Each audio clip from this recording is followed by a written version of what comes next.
Hey everyone, it's ENDYMION, and we've now entered the part of the gaming discourse where people are now trying to attack, pull down, and destroy other YouTubers due to the nuclear level backlash games like Dragon Age and more are receiving. BioWare is also scrambling to find these leakers, and I got some more news on numbers and kind of funny attempts to attack friends of the channel. And there's proof that BioWare has effectively erased Dragon Age's legacy out of jealousy. Let me explain all of this to you now. Firstly comes the BioWare nonsense. So, SmashJT, a friend of the channel, released a video recently where he was told by his contact at BioWare that they're currently scrambling behind closed doors trying to find out who leaked the info from the studio. The leaks in question are things like I've said in previous videos from my insiders as well, which was that BioWare is a cult now. People who are white or straight men are often looked over almost exclusively to only hire people who aren't those things. BioWare, of course, is very mad that these leaks have gotten out, which I say good, because the game isn't doing well either. It's sitting at less than 30,000 players already on Steam as this video is being made anyway. Smash also said that his BioWare insider told him that Veilguard has sold about 1 million copies so far, which is one of those yes but actually no situations. What I got told by my source is that this number is not sold copies to users, but simply units shipped. Which is of course a completely different story. I'm not saying what Smash's insider said was wrong because they were right in what they were saying. But what I hear is that these retail outlets cannot get rid of their excess stock of Veilguard at all. The game is currently selling for less trade-in value than Stellar Blade is right now, which is months old at this point. As Grumps pointed out in one of his more recent tweets, the future action plan for Dragon Age, it's pretty clear. They're going to celebrate their 1 million units sold, which is not sold, just shipped, but if and when any website runs this story, they will omit this information regardless. Even if Veilguard does eventually sell 1 million copies, which won't be at full price either way, the game is still well behind what it actually needs to sell to make its money back, never mind a profit. From what I'm told from insiders, there may be layoffs at BioWare in the future, but the current action plan is that EA will now funnel the entire studio to just work on the next Mass Effect, because they're already invested heavily into that next game. And it makes sense to push BioWare into a last hurrah to see if the studio can survive this next Mass Effect release. Because of course, in case you don't know, Amazon is now committing to a Mass Effect TV show in the future on their platform. And what better way to promote that show and build a new fan base and make tons of money in the process than to not only have the show come out, but a brand new game close to said release as well. By the way, Mass Effect 5, if you count Andromeda existing, at the very least, you may get an actual gameplay trailer by the end of 2025, but even then, I would honestly doubt it. This game has basically been in pre-production for years, as Veilguard was the priority since it was further along, of course. But as we know from the last Mass Effect teaser release, the main character of this new game doesn't seem to be Commander Shepard, but it is an N7 operative of some kind.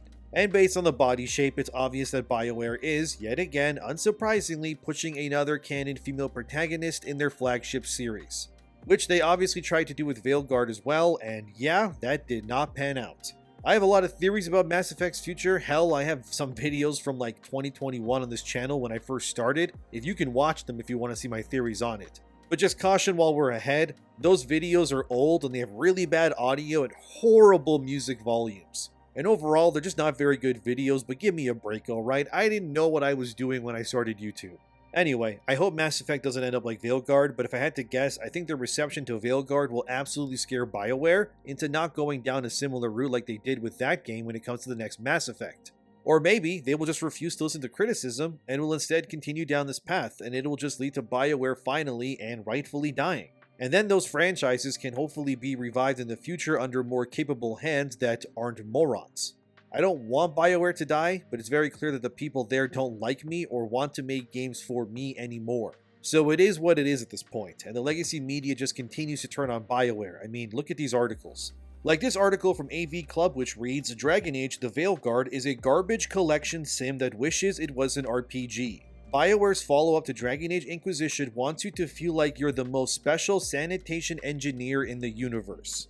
Yeah, it's safe to say that AV Club's writer here hated the game, and I really don't blame them. And of course, there's also PC Gamer, which had theirs titled, Dragon Age The Veilguard's leap forward in trans inclusion comes from a heartfelt place, but its problems left me feeling frustrated, angry, and tired. This article is pretty much the writer who identifies as non-binary saying that BioWare has not successfully given non-binary players the experience they wanted from a game like this. Which kinda just spins us all around to what I always say when it comes to forced representation in media, which is that when you cater to these small fringe groups like non-binary or trans, usually what ends up happening is the experience suffers because of these choices. The reason being is that studios, writers, etc. then spend time and resources to appeal to a very small fraction of players out there, when those resources could have been much better used to fund and refine things that actually mattered more to the overall product and the player base at large. It's just the reality of things. These dev studios are spending time on the wrong things, clearly. And based on what this PC gamer writer here is saying anyway, what BioWare has given them isn't enough to satisfy their needs either way. So they cater to these people at the expense of the majority of the players out there, only for that small vocal minority to still be upset and not be thankful that BioWare bended over backwards to appease them. You see what I mean? It's like the whole making female characters less feminine to appease to trans players argument. Look at the 2B skin in Rainbow Six Siege from Ubisoft for example. They turned 2B into a man pretty much here. Instead of just catering to the larger player bases out here, which are men and women, and giving them idealized characters to look at, they instead, like always, just make everyone uglier across the board, which ends up appealing to no one at all. It never works, but this is what they do. Now, to have actual non-binary people turning on BioWare like this, it's just the cherry on top. Even their own skewed demographics of players aren't supporting them. But this is not surprising, sadly, since BioWare has long since undervalued and looked down at the people who made their company what they are for years now. David Gator, a former writer at BioWare, said this, who back in 2016, he left BioWare, and placed these words against the finished product that Veilguard is now. Here's what Gator said in 2023. Writing is one of those disciplines which is constantly undervalued. It's something that everyone thinks they can do. I can write a sentence, I know what story is. And frankly, the difference between good and bad writing is lost on many, anyhow, so why pay much for it, right?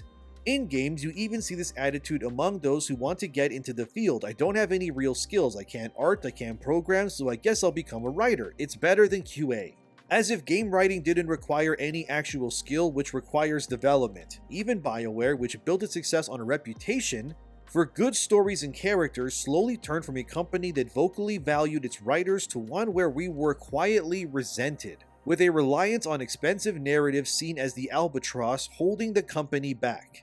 Maybe that sounds like a heavy charge, but it's what I distinctly felt up until I left in 2016. Suddenly, all anyone in charge was asking was, how do we have less writing? A good story would simply happen via magic wand, rather than be something that needed support and priority. At the end of the day, you can say that you like good writing, whether it's in a game, a movie, an online article, or whatever, but if you don't value it enough to prioritize it and support it, and yes, pay writers what they're due, that's not what everyone else is hearing. So Gator laid it out there for all to see that in his experience working at BioWare for years, that they all stopped valuing the concept of writing and story about 8 years before Veilguard came out. So this was their mentality going into this game from the pre-production phase. And it's really such a backwards way of thinking because writing and story is what BioWare is known for. All their best games have amazing writing and characters, and I would argue it's because of the writing and characters that leads to people doing multiple playthroughs of their games in the past. I, like many of you, have replayed Mass Effect in order to play as a Paragon or a Renegade, choosing different options to see how things changed based on those choices leading into the next game. In Dragon Age's case, I replayed Origins, for example, so many times I lost count, because I wanted to know what would happen if I chose all these different things, like stuff like, what if I picked Loghain over Alistair? What would that look like for Ferelden going forward? I would argue that the writing and characters were more of an incentive to replay these games than the actual combat ever was. And it's the same with Baldur's Gate 3. Sure, people can enjoy the gameplay, but it's the way that they can rewrite their journey and the relationships with these characters, that's what keeps them coming back for more. Once I beat Veilguard, there was little reason to ever replay it again. I beat the game 100%, I saved the day, everyone survived, I did literally everything, so I knew what I was talking about when I made these videos. The only thing that I could change, I guess, is who I romance in a different playthrough, and then going back and not doing anyone's quest so they all die at the end, I guess. but I frankly don't want to waste what little free time I have already replaying a game that I didn't enjoy enough, so I would rather not do that personally. And there's no point, and even less so considering this other giant revelation I came to when I watched this other content creator's video. So there's a YouTuber named Kuto, hopefully I'm saying that right. Anyway, they have a criminally low subscriber count. They should definitely have more because their content is good objectively. Kuto made a video recently called The Baffling Treatment of Dragon Age Past in Veilguard that I do think more people need to watch. In his video, which I will link in the description and you should watch it, Kuto explains how BioWare's writers ended up committing the most sacrilegious act in Dragon Age history, and most players likely didn't even realize it if they did play the game. To be honest with you, I didn't at first fully comprehend the meaning of this statement and everything either while I was playing it either, because my brain was just rotted from all the stupid I was seeing all over me in that game anyways. But once I watched Kuto's video and he recontextualized it, it became apparent that Veilguard is not just a sequel or a spin-off. It is the new start of Dragon Age, but for all of the worst reasons. Let me explain. So in the game, you will meet your Inquisitor from the previous game. Their entire point of being in the story is to tell Rook, your main character in Veilguard, that the elven gods coming out and spreading the blight has had disastrous consequences on the southern section of Thedas, the world of Dragon Age at large. What the Inquisitor explains as well as Morrigan does in his stead at times too, they all tell Rook that the blight has reached all across most of southern Thedas, and into places like Ferelden, which is where Origins and Dragon Age 2 takes place, for example. And even Orlais, Inquisition by the way, also takes place in the southern part of Thedas within Ferelden and Orlais too. And by the end of the game, the source of the blight is concentrated in Minrathous, which is in the north of Thedas, which is where Veilguard takes place in exclusively. Ultimately, by the end of it all, what ends up happening is that it's confirmed that the blight from these elven gods has quite literally destroyed southern Thedas pretty much completely. And that means that every single city, settlement, whatever, that you the player fought to protect in Origins or 2 or Inquisition, it has all been effectively destroyed in Veilguard's story. Which means that what BioWare has done here is, instead of respecting your decisions from previous games, they instead opted to just destroy half of Thedas basically in order to make your choices from previous games quite literally meaningless. So who got chosen as the Divine in Inquisition? Did Kirkwall survive the Blight? What happened to Skyhold? None of this matters, because all of this has essentially been completely and utterly decimated and erased off the face of the planet by the Blight that happens in Veilguard. So why would your choices matter as to who you saved or made the Divine in the Chantry, if the Chantry pretty much as an organization largely doesn't exist anymore anyways? BioWare literally pulled a Force Awakens and said to the player, you will let the past die and you will be okay with it. Remember how in Force Awakens, the Starkiller base blows up multiple planets and even Coruscant gets obliterated? Which, as we all know, is a key planet in many Star Wars stories and games. Basically what BioWare did here would be like if Star Wars started Episode 7 and Starkiller base pretty much just blew up all of the planets and places that were important to the previous 6 movies in one single attack. So Tatooine is now gone, Mandalore is gone, every single location that mattered to previous stories doesn't matter, because none of it exists anymore, because we blew it all up. All that matters now is what we make going forward, and we are now free of the past because we erased it. That's what BioWare does to their own Dragon Age series with Veilguard. They weren't content enough to leave Southern Thedas alone. They didn't like that you enjoyed those games because they weren't non-binary enough or whatever else. Instead, they didn't want you to play with your old toys, so they instead just burnt and melted all of your toys that you played with, and then forced you a new toy that's a man in a dress and said, play with it or you're a bigot. BioWare effectively killed the Dragon Age series completely from a past perspective with Veilguard's story.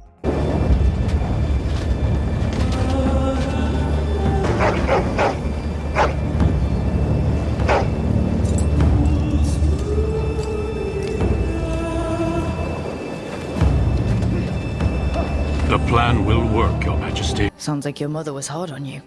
Nah. I think your fingers are just perfect. Yeah. So... are you trying to have sex with me?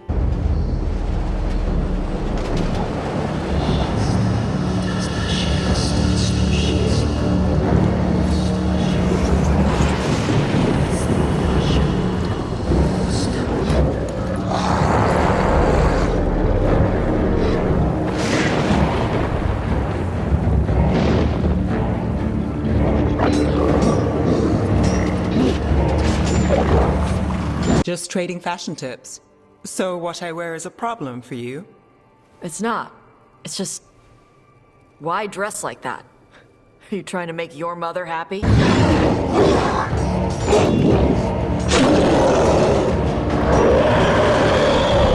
I could kiss you right now. I'm going to kiss you right now.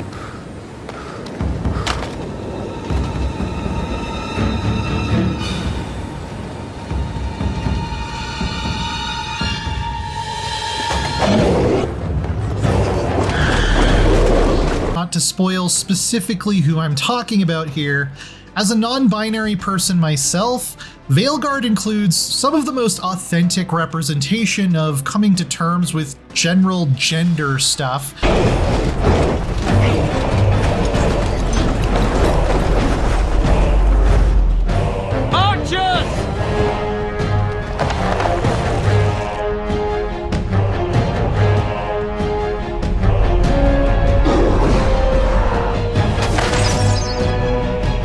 She felt it all over.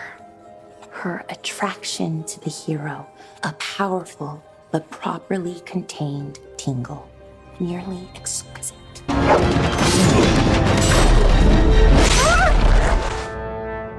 For Ferelden!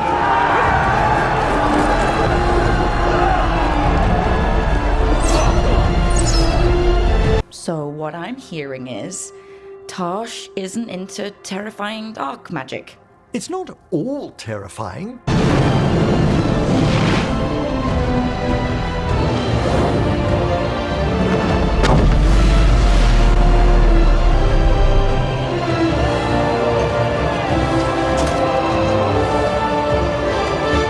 I want you to have it.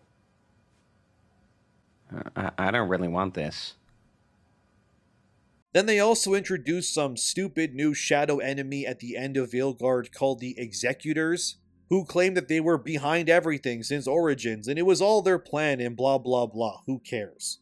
Look, it doesn't matter anymore because everything is dead now. It's all rubble. They say in Veilguard that Denerim is basically gone and dusted from the map going forward. And this is the new way of doing these soft reboots and how these new creatives see your favorite stories and characters. They would rather nuke it all from orbit and start over while spitting in your face than respecting the legacy of their own franchises. It's like with Joker 2. People really like the first Joker, made $1 billion, but the wrong people like that movie according to the people who made it.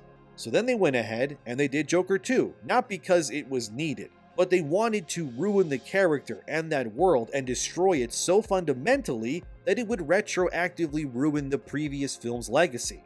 And that's what Veilguard has done. BioWare has erased their own legacy and years of hard work and destroyed the blood, sweat, and tears these other developers who were far better than they were, who made objectively superior games because they wanted to. Was it from a place of jealousy, regret, or maybe it was hatred? It's likely all of those, plus that they're morons. And now they're reaping what they sowed. They're losing millions and goodwill of fans in the process. Of course, the Game Awards will announce their nominees soon. I guarantee you that Veilguard will be nominated multiple times. I've said many times I think that it will win Game of the Year, not because of its combat or its story, but because of the politics that are behind it. And I also wouldn't be surprised if they give a character like Tosh Best Performance or even Balara. But honestly, I wouldn't be surprised if Tosh wins because Tosh represents everything that, the Game Awards cares about, I guess. But Tosh is also everything that OG fans like myself couldn't care less for. And what better way to make Tosh be more loved in the Dragon Age world than if BioWare were to just go back and kill half of the game's setting, and likely in process killing tons of the characters that you enjoyed and loved in previous games too. Where's Iron Bull? He's probably dead. So is Sten, by the way. Understand, you look like a woman. Flirting. I don't know this word. Speak the common tongue. You are a Grey Warden, so it follows that you can't be a woman. Women are priests, artisans, shopkeepers, or farmers. They don't fight. So, I'm non-binary. Why would women ever wish to be men? That makes no sense. That means I don't feel like a man or a woman. Do they also wish to live on the moon? That's as attainable. They're a man nor a woman. Then what are you? Non-binary. I just said, and I'm going to use they instead of she from now on. One of those things can't be true. A person is born, Gunari or human or elven or dwarf. He doesn't choose that. The size of his hands, whether he is clever or foolish, the land he comes from, the color of his hair, these are beyond his control. We do not choose, we simply are. After all, last time we heard of Sten, he was the leader of the Antam Kunari. And if you did play Veilguard, you know that you spend the entirety of Veilguard killing the Antam Kunari and the Venatori mages as well. So it's very likely that Sten got blighted off screen and probably got killed by Gillenane. All of this is happening because you as the player are enjoying the wrong things according to this new BioWare. Instead, you need to like non-binary characters more, so we'll make it easier for you and just kill off the majority of the characters you liked instead. And we're gonna put so many chicks in it and make it gay and lame that you can never escape it either. The true blight of Dragon Age isn't the old evil in the games, it's BioWare themselves. Frankly, at this point, I look at Veilguard the same way I look at the new trilogy of Star Wars films. They're non-canon, they don't exist to me, and I don't recognize them as anything besides a bad dream that I had once. And if the cost of having Veilguard exist is to admit that the entirety of Origins 2 and Inquisition must be erased, in my opinion, that is not worth the price that they're asking for. Dragon Age, as of right now, is dead, dear viewer, and BioWare killed it because they didn't want you to have nice things, just like Joker 2 and many others did as well. Now let's continue with this other story. So, kind of funny. I don't like them. Anyway, Andy Cortez, who works there, and I covered him in my previous video, is proving time and again that he is a vile person who hates YouTubers outside of his circle. And he ended up proving me right within the same day that I posted that last video. So Smash JT again was targeted by Andy Cortez of Kinda Funny. Andy decided to post pictures. And this is going to be hard to show, but basically Andy alleged that he was given information showing that Smash JT liked to go on, adult websites and offer his wife up to other men while he watched it. This was not true, by the way. Andy did share screenshots of images with someone with Smash JT and the name Jeff in their username, which is Smash's real name. But it turns out the person who this name was attached to was actually some other user named Artslade. So they basically tried to frame Smash JT as some sort of degenerate, and it wasn't true and was proven false. Honestly, I can't even show you the other post because it literally has this Artslade guy's ugly naked wife in the picture, begging for other dudes to, to his wife. I can't say it, I'm sorry, it's YouTube. Case in point, this was not Smash JT. Andy Cortez tried to smear Smash's name and he got caught in the act. If you really want the actual images and posts, I have them on my Twitter publicly. They're also on Smash JT's Twitter as well. So if you want to, you can go see all of those uncensored pictures and whatnot if you want to. I just can't share it here on YouTube because, well, it's YouTube obviously. Andy also tried to delete the evidence, but I got it all and I have it on Twitter, but this is what I'm talking about, fellas. The same guy who defends games like Veilguard and champions DEI and all of the wokeness will go out of their way to falsify claims against other YouTubers in order to ruin their public image. Technically, what Andy Cortez of Kinda Funny did here is illegal, and he could get sued for it. And I would be surprised if Greg Miller over there never does anything about it. He will probably just ignore it. But remember, Greg got rid of Colin Moriarty over a simple joke. Yet now he seems to be totally fine that his employee, whose name is Andy Cortez, is literally posting revenge, PORN, that is also fake to attack other YouTubers. But this is who we're dealing with. If it isn't out-of-touch developers that are ruining and erasing their own legacies to make way for their new age agendas, we now also gotta deal with woke yes men like Kinda Funny, whose channels are basically dead. I mean, we know that they have an agenda. Kinda Funny literally did a preview event recently on South of Midnight on their channel, which is a Sweet Baby Inc. game that Kim Belair, the CEO of SBI, worked on personally.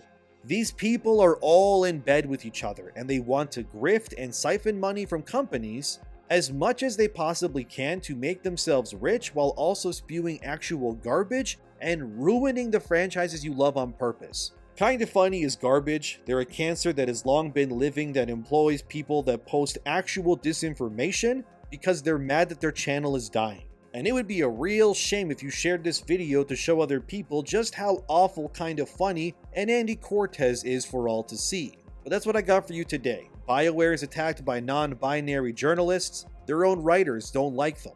They killed their own game setting because they're idiots, and Kinda Funny keeps proving that they're dummies. Thank you for watching, subscribe, thanks to my patrons and members, have a wonderful day, and I'll see you in the next one.